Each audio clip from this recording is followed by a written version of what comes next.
Hey guys, today I'm going to be making some Jack and Sally inspired polymer clay cakes. So to get started with the Jack cake, I'm just going to be rolling out some white polymer clay. My favorite brand is Sculpey, but you can use whatever brand you like. I'm rolling the clay in between two pencils because that's just going to give me an even thickness. And then I'm just going to cut out 2 circles.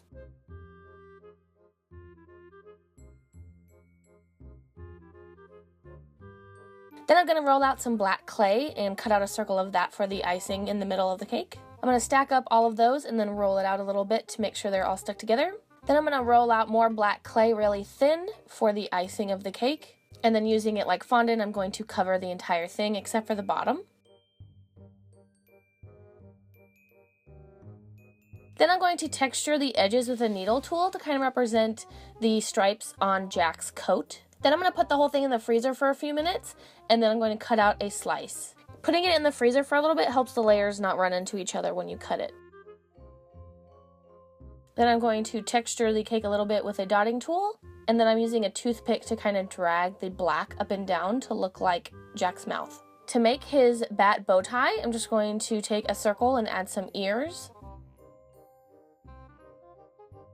Rolling out some black clay, I cut out some shapes that look like bat wings. And then textured it with my hands to kind of give it the Tim Burton-esque look. Add those to the head. And then texture in the same way I did the cake. Then after baking, I'm going to use some white acrylic paint. And I'm going to paint onto the slice and then wipe off the excess with a wet paper towel. And this will let the white go into those lines that we created, and it looks really, really cool and like Jack's outfit. And then I'm just going to paint on the eyes on the bat.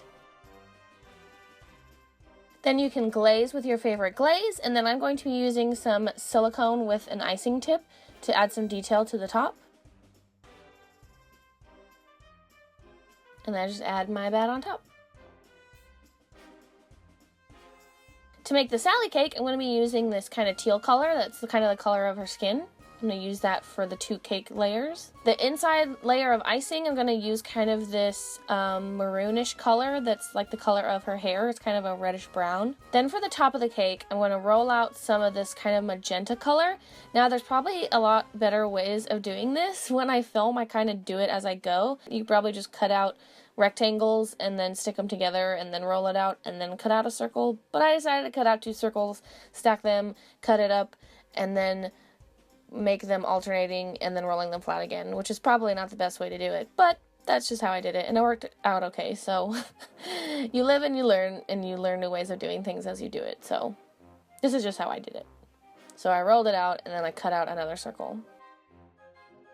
I put that on top of the cake, and then I cut out a little yellow patch and added that on, and then I'm going to texture that also, and then I'm going to use black paint later. Here I'm adding the kind of stitch details that she has all over her dress.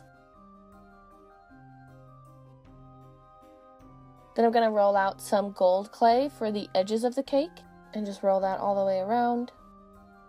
If you don't have an extruder, they're absolutely magical, so I highly recommend them, especially for if you're doing a lot of details where you want everything to be the same thickness. So I use my extruder, and then I use the strips to do all of the stitching so that it all looks uniform, and it's amazing.